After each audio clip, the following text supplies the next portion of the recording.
Kādā vecumā un kādos gadījumos ir nepieciešams doties pie fizioterapeita? Kas īsti notiek šajās vizītēs un kas jāņem vērā pirms speciālista apmeklējuma? Dodamies uz protezēšanas un ortopēdijas centru kopā ar mammu Undīni un viņas mazo Reinoldu, lai kārtīgi izvingrotos. Man ir jautājums, ko šajā vecumā, ko mēs drīkstam darīt un ko varbūt nedrīkstam darīt ar mazuli, kādi vingrinājumi varbūt, lai veicinātu to griešanos ap savu asi, rāpošanu. Rociņas kustināšana, izkustināt izkustināt rokas un katru vingrojumu taisam pa 8–10 atkārtojumiem. Un tā cenšamies, lai viena otrai rokai un kājai būtu vienāds atkārtojumu skaits. Tas ir ļoti svarīgi, ja? Ārstnieciskā vingrošana zīdaiņiem stiprina mazuļa ķermeņa muskulatūru, uzlabo koordināciju, kā arī palīdz veidot un uzlabot dažādas mazuļa ķermeņa pozas. Kājas kustināšana arī, ja, pa 10 reizītēm. Šeit, ko vispār nedrīkst darīt, gūžam, tas ir apļošana, ja, caur asi. Šito mēs nedrīkstam taisīt. Ja. Tas varētu mežģīt gūžas locītāju. Ja. Ļoti svarīgi tā piespiežam pie vēderiņa, pēc tam noliecam uz sānīti, atgriežam un iztaisnojam. Tikai tāda veida. Ja. Fizioterapeits apmāca arī vecākus, lai viņi papildus šīm nodarbībām varētu veikt arī vingrinājumus mājās, tādējādi papildus veicinot mazuļa attīstību.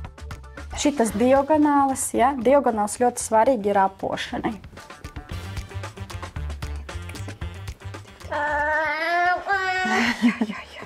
Jo, mazuļi, malacīgi. Apļošana, abas kājiņas kopā ņemam un apļojam.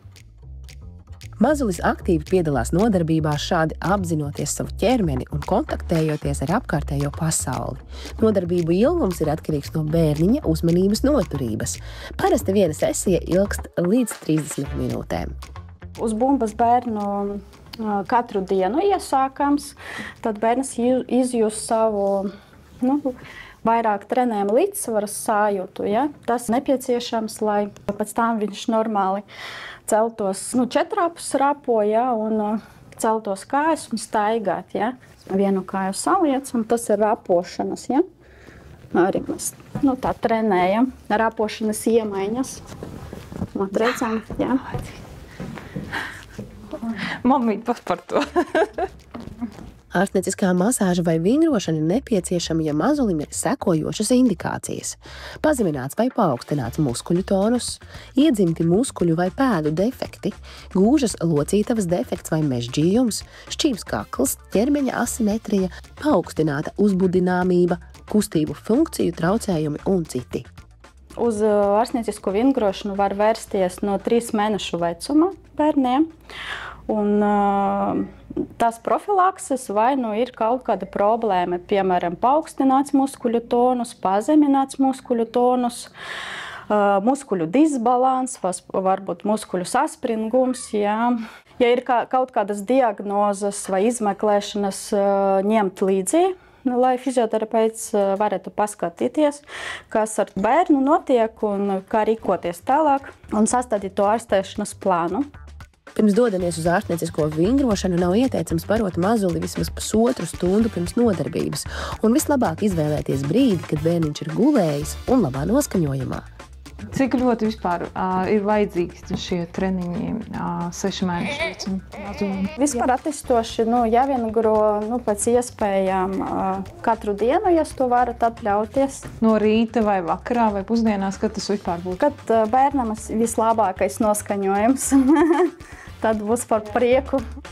Pierakstīties pie speciālista sev pieejamā laikā ir iespējams protezēšanas un ortopēdijas mājaslapā vai telefoniski. Vizīte mums ļoti patika, ļoti noderīga. Manuprāt, pie fizioterapeita būtu jāiet jebkurai māmiņai, vai tas ir pirmais bērniņš, otrais vai vairāki bērniņi. Jo medicīna iet uz priekšu, viss mainās, viss attīstās, ir daudz kas jauns. Tas ir ļoti noderīgs, vajadzīgs pasākums.